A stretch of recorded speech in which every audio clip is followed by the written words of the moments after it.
So for today's video mga Day, mag-unboxing tayo, no? So may dumating ako mga parcel. 1, 2, 3, 4, 5, 6. Napaano ako, napadami siya. Ano talaga to mga PR?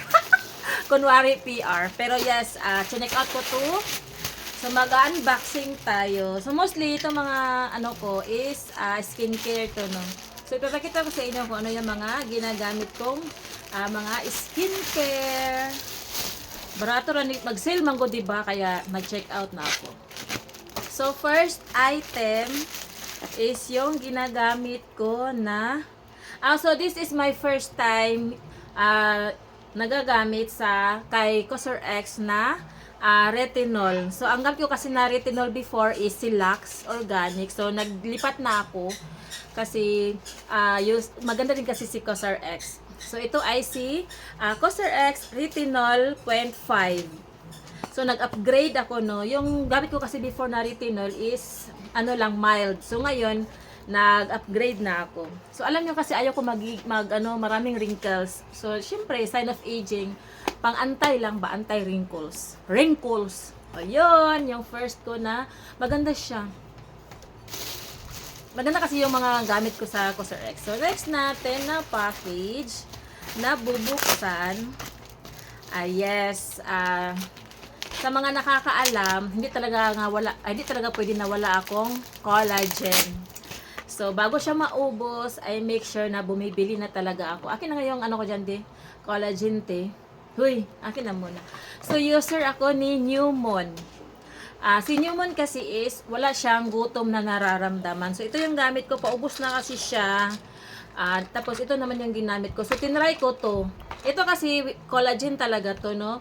Bouncy Boost. Ito naman siya is, since mag-graveyard ako, so, bumili ako ng mas makakatulong sa akin na masarap yung tulog ko, kahit pang umaga, yung tulog ko.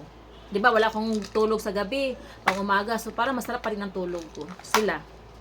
Actually, tatlo to eh.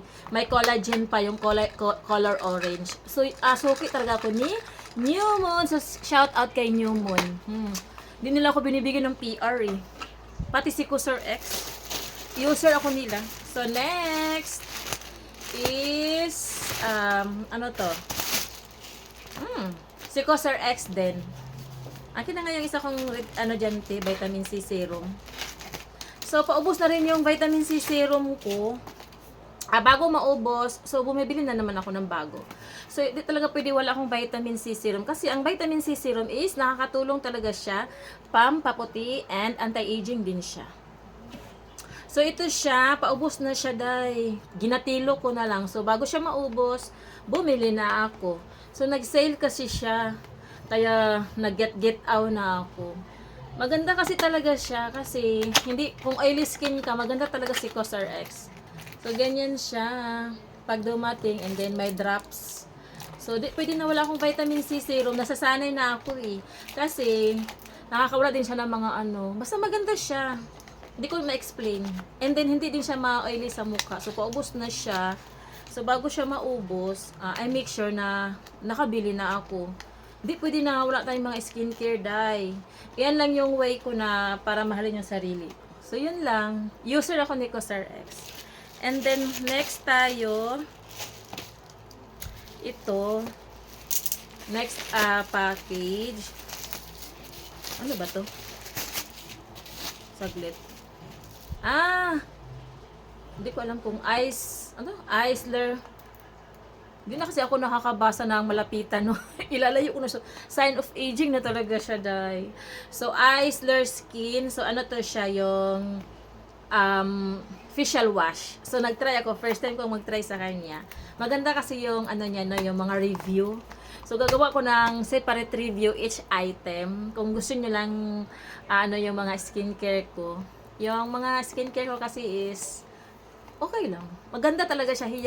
Hiyang ako. So, yun. So, bagong ko to na-discover na brand sa aking facial wash.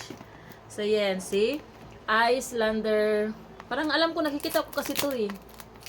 Inaano-ano nila. Yung maganda yung mga feedback niya or review. Lagi kasing lumalabas sa FYP ko, kaya napa-check out ako. Nag-try lang ako. Pag makita to ni Dodong, yari na naman ako. Pero, kaya nga, sabi ko na PR. Pero binibili ko yung day, oy. Tingnan natin. So, ganyan nga siya, facial wash. Yung, ano nyo ta? Ay, ano ba yan? Ayun, ganyan. Ganyan siya, tapos i-ganon-ganon. Di ba? Ang ganda niya. So, dalawa kayong gagamit ni ate nito. Malaki naman siya, barato lang to.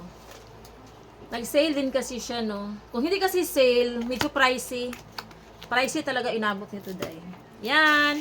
And then, next natin is, ito yung pinaka-exciting. Kasi, di ba, alam niyo kasi talaga, yung ano ko, dito, ano talaga, nakikita mo, may wrinkles talaga, di ba? So, dito makikita mo talaga na may wrinkles na. Kaya, nai-stress ako. Alam niyo kasi, hindi naman ako maarte, pero gusto ko naman na pag tumanda na yung mga anak ko, hindi pa ako ganun katanda. So, para mapigilan yun, so, nagagamit ako ng mga anti-wrinkles. Ayoko munang, ano ba, ganun ka, anong tawag dyan sa Tagalog yung wrinkles, day? Kulubot? Yung mukha ko naman, hindi pa naman gaano, pero yung dito sa may bandang eyes ko. Ano, kita nyo talaga, mapapansin ko talaga kaya nai-stress ako. Kaya, napabili na naman ako. So, bago kong na-discovery din na product, gusto ko siyang itry. Si Isler Skin. So, same sila sa facial wash. Ang gaganda ng mga review din niya, Jai. Lagi siya lumalabas sa FYP ko. Kaya, napa-check out ako. So, ito ay, ano to siya? Anti-aging, anti-wrinkles, and anti-gravity retinol massage eye cream. So, sa base na nabasa ko, ano daw siya?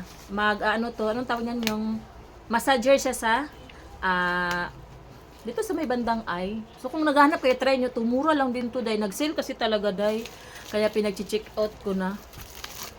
Kasi doon ako, mas makatipid ka kasi kung sale. Matagal man maubos yan, no? Yung mga ano ko, matagal siya maubos kaya ako naman nagamit. Di ko naman si ate nagagamit ng retinol, ako lang naman. So, parang ano din to siya, ay, mamaya, gagawa nila ako ng separate video. Each item. So, next, last but not the least, yung aking, so, ngayon kasi, bumabalik, nag-ano ako ng fitness journey ko. So, mag-focus na ako sa aking babawas ng timbang. Kaya, kasi 'di ba sa office may gym man kami doon. So, bawal man doon na hindi ka magsuot ng dayang costume sa gym. So, bumili ako ng costume ko. Dapat, pakapala na lang mukha yan, Jai. So, XL tong kinuha ko eh. Pero nababanat man siya. So, tingnan natin pero maganda siya, in fairness, sa matibay. And mura lang. So, kung interested kayo, ilagay ko na lang yung link. Gagawin ko to ng video. Separate video. So, yun lang. Gagawa naman ako ng separate video, no? Bye!